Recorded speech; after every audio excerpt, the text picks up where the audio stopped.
Voters in East Africa's largest economy and largest democracy are heading to the polls in the next 24 hours. We'll look at the economy that President Uhuru Kenyatta leaves behind and the economic issues the new presidents will face upon election.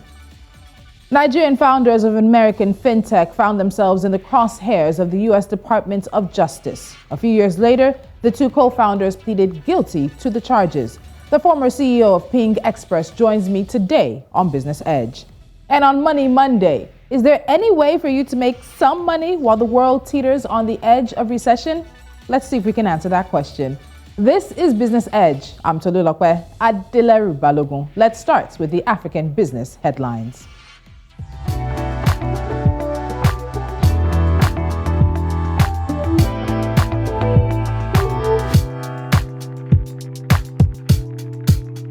As Zimbabwe's grid struggles with increased electricity demand, including the new addition of new housing projects, the government is emphasizing the need for renewable energy and for thermal solar water heaters in homes and buildings. Zimbabwe is on a drive to boost solar power, to cut electricity import costs and combat climate change. But renewable suppliers, energy experts, and builders warn that the expense of putting such systems into place is a barrier to their use. Zimbabwe wants to install at least 250,000 solar water heaters in new and old buildings by 2030. Car Powership, the Turkish company seeking to supply more than 1,200 megawatts of power to South Africa, said its appeal to overturn an environmental ruling against its plans have failed in another blow to the country's attempt to resolve a power crisis. The company, which supplies ship-mounted gas-fired power plants, will be allowed to correct perceived gaps in its application, it said in a statement. Last year, Car Powership won more than 60% of an emergency power tender to secure 2,000 megawatts of electricity to ease power shortages that have plagued South Africa since 2008. In West Africa, Nigeria has secured a $1.5 billion loan from the Export-Import Bank of the U.S. for the development of solar power infrastructure in the country. The 20-year facility will be at a concessional rate, and the assets will be held by state-owned Niger Delta Power Holding Company. Panic shopping has set in across Nairobi since Friday as Kenyans brace for a hotly contested presidential election this Tuesday. Now, despite government assurances that August 9th will cause no major disruptions to supplies, shoppers appear to be stockpiling from the weekend, given empty shelves that we've seen across many supermarket shelves in the capital. And we will be going straight to Kenya for our very first conversation today. Those were the headlines. Stick around as 24 hours from now, Kenyans head to the poll. What are the economic issues that voters will be deciding on? Stay with us.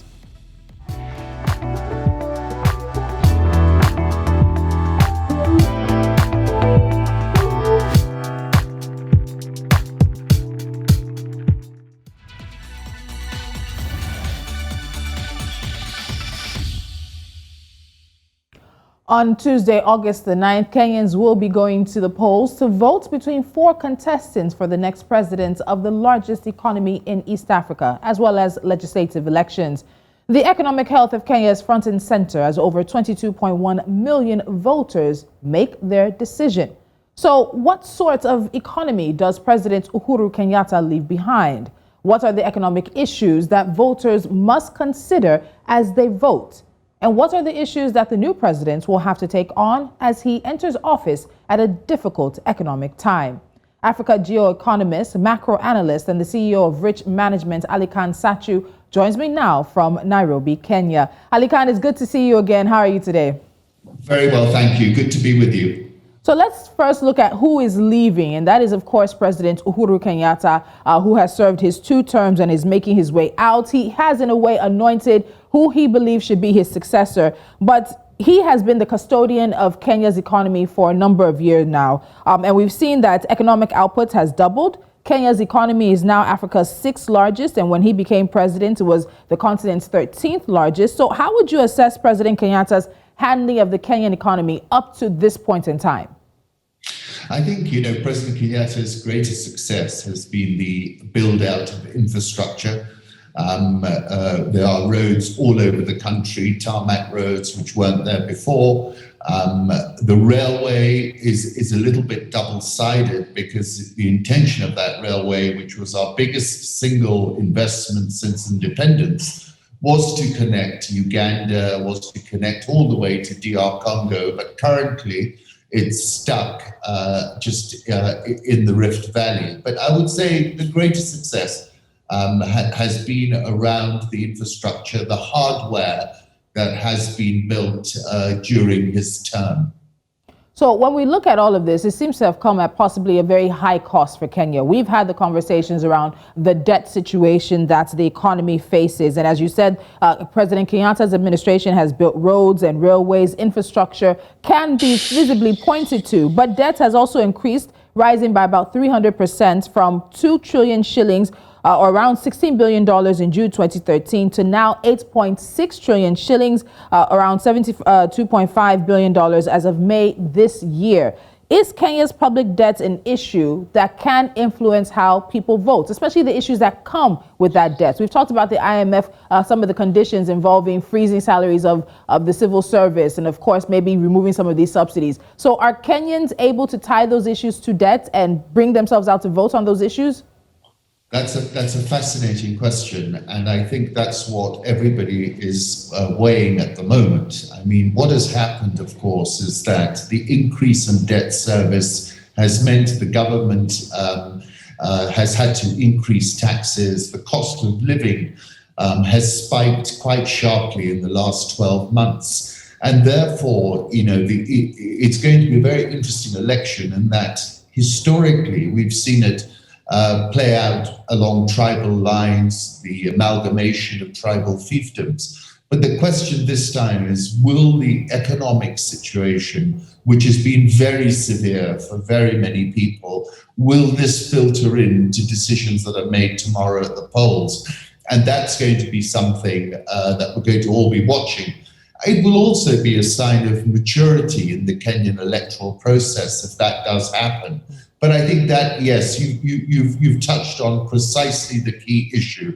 Big cost of living increase, people feeling squeezed, a result of this very, very turbocharged borrowing, the entry of the IMF, demanding the lifting of subsidies. The government has tried to keep some subsidies in place, for example, the fuel price. They've tried to bring in cheaper unga.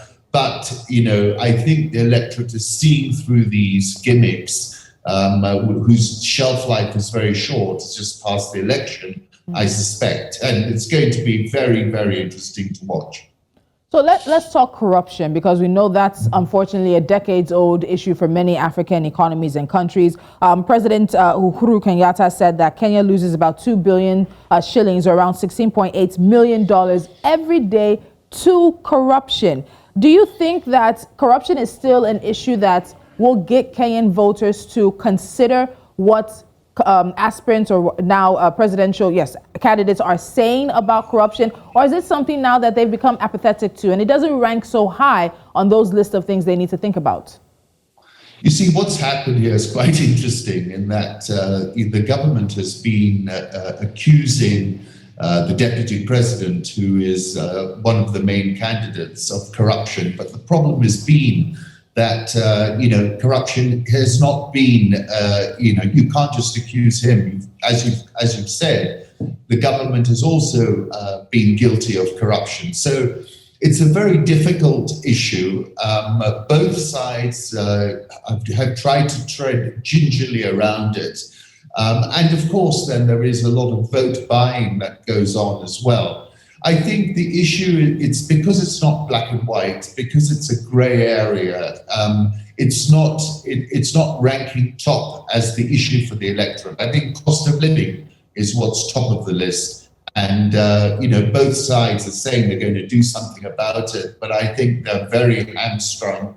And they're going to find it very difficult to meet the promises that they are making to the electorate right now.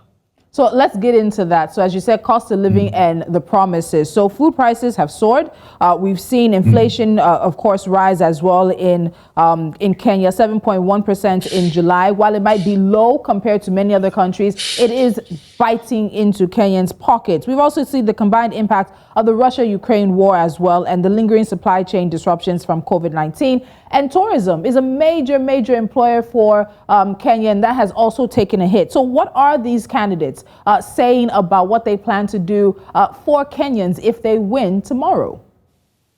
So firstly, experienced inflation is considerably higher than the inflation rate that's being reported. The candidates are quite interesting.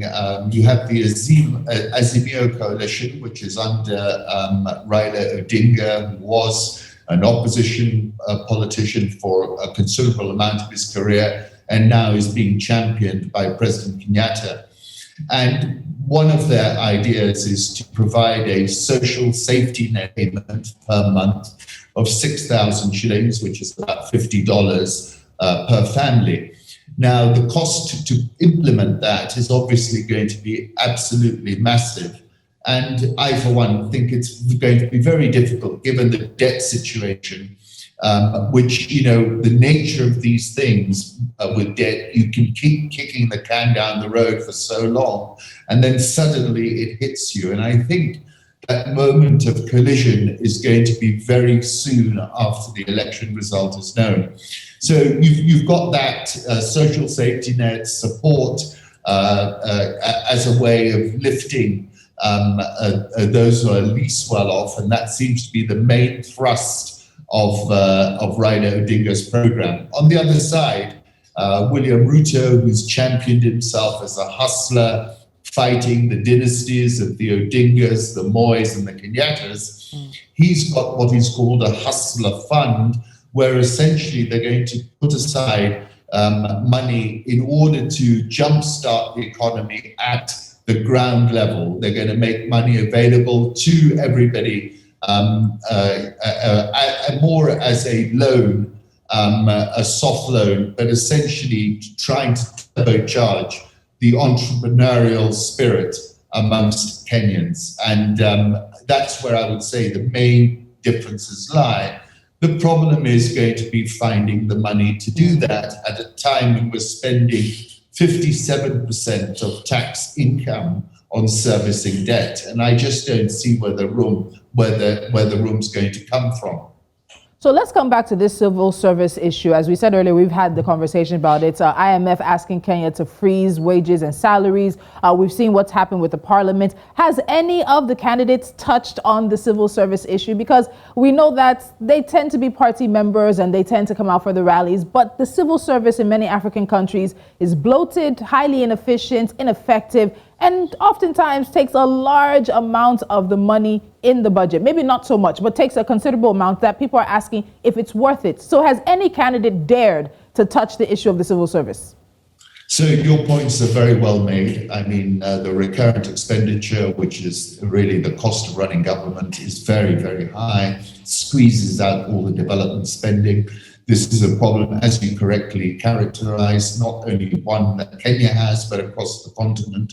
And of course, politically, it's very difficult to deal with this issue because it's a political hot potato. So far, no candidate has really spoken about reducing the footprint of the civil service and the cost of government. They've avoided that. They've been making promises. They haven't really spoken straight to the electorate. I think what happens really is a lot of governments use the cover of the IMF. We're currently in an IMF program and really look to use the IMF as cover for making these tough decisions. So frankly, I expect them, these decisions to be forced upon the incoming government, and I expect them to point at the IMF as they follow through on reducing the civil service, the salaries, the benefits, which are really a huge part of the bill. So Nigeria is also heading for elections in about 6 months, and many have said that there are issues, economic issues, that this present administration is just kicking down the road for the next. Do you feel the same way? What issues, top 3 issues, do you think the Uhuru Kenyatta administration is basically kicking down the road, hasn't touched in the past few months because they know an election is coming up and it's going to be somebody else's problem? So debt, I think debt is a very big problem, and I think it's going to, there's going to have to be some kind of negotiation around it with creditors. I think the government has avoided dealing with that. I think the next issue is we've had a whole sort of band-aid subsidy economy in the last few months where the government's been subsidizing fuel, it's been subsidizing unga. This is clearly not tenable, and I think that will come to a head immediately after election. And then I think the other issue is going to be around, as you said, the recurrent expenditure and basically resizing the size of government, which is going to be a very difficult thing for the incoming government to do. So it's a triple whammy that, it's going to go from promising Canaan, as Rylep likes to say, promising, a feast, to a bit of a famine, I'm afraid. And I think it's no different in Nigeria as well.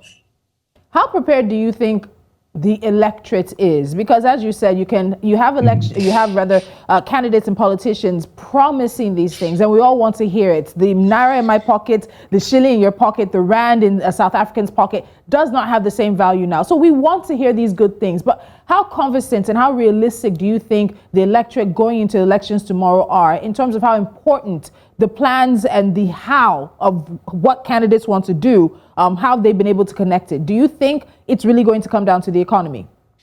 I think that's a really interesting question, and the test is going to be tomorrow. But I suspect, given the conversations I've had with people, that the electorate understands the situation much more, that, they haven't been given really a distinct policy choice, but they are aware that whichever government's coming in is going to have to make some very hard decisions. At the same time, people have really suffered in the last 12 months. They are looking for some relief. And the nature of this thing is that, we all hope for something better, but I think it's going to be very, very tough for the incoming government. And I'll put this final question to you. If you had to pick a president based on the economic presentation that the candidates have made so far, up to today, who would you bet your money on? I would put my money on William Ruto, simply because he has a very smart economist in the background called David Ndii, who has really thought through some quite good ideas. And I think if it comes to fresh ideas, I've seen more from that side and a more realistic approach to the situation that's at hand. All right, Aly Khan Satchu, thank you so much. I know we will be talking to you in the next couple of days as things shape up with the Kenya Decides. Thank you. Pleasure. Thank you. And this is a good time for me to remind you that News Central will be covering the Kenyan elections from the time they kick off tomorrow, 6 a.m. East African time, which will be 4 a.m. West African time here in Lagos, Nigeria. It's going to be a full day of conversations with analysts and experts, and we'll be following the elections very closely. So please do make sure you tune in and you watch for that. And you follow us as well. Kenya Decides, the largest economy, largest democracy in East Africa. It is a very crucial election in a year coming out of COVID-19, the Russia-Ukraine crisis, and of course, a number of other issues. So it's something you don't want to miss. 4 a.m. West African time and 6 a.m. East African time right here on News Central. You're watching Business Edge. When we come back, we have international business news for you.